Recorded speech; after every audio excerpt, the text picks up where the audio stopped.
Dear members of the Women in Water Diplomacy Network's North America branch, my name is Tanja Miskova, and I am proud to be the first ambassador at large for water diplomacy of Slovenia.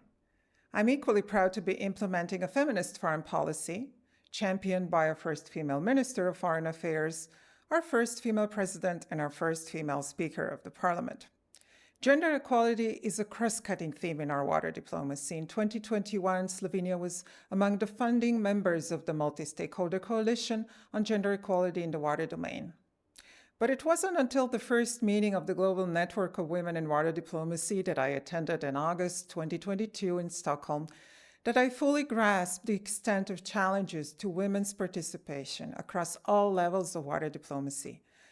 I remember sitting with our Nile Network sisters and listening about their grueling journeys beset by innumerable obstacles towards their successful empowerment.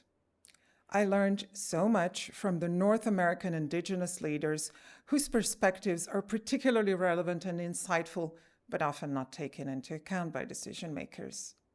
And I had the privilege to meet commissioners from the US, Canada, and Mexico, all three amazing, strong women.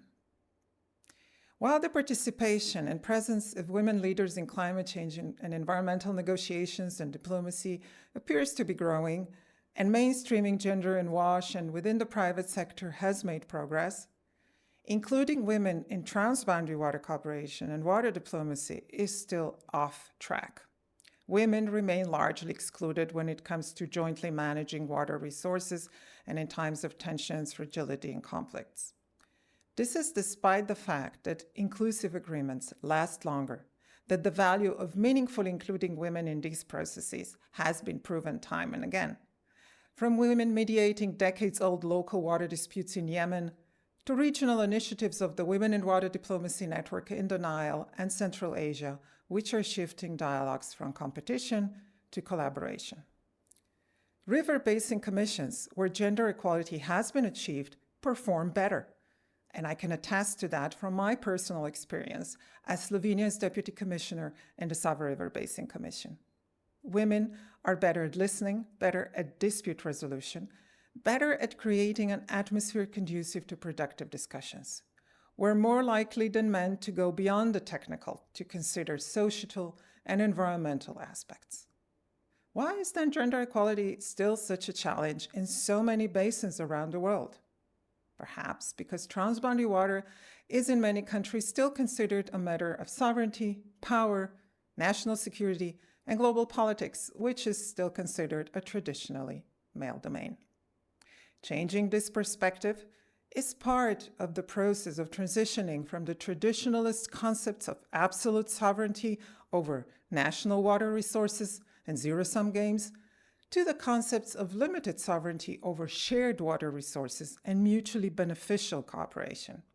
These concepts belong to the modern water diplomacy, which recognizes that only by including the broadest variety of voices and perspectives, we can achieve durable and peaceful outcomes. This is why the work of the Global Network of Women in Water Diplomacy is so extremely relevant and valuable. Next year will be very important for our engagement. The theme of the World Water Day and the World Water Development Report will be gender equality. We need to take advantage of this to raise awareness and take action. In December next year, the UN Water Conference will take place. The network and other women's groups have already been engaging with the co-hosts of the conference, Senegal and the United Arab Emirates, and contributing to the discussions within the preparatory events as well as with written contributions. The co-chairs of the 6 interactive dialogues of the conference will be known soon.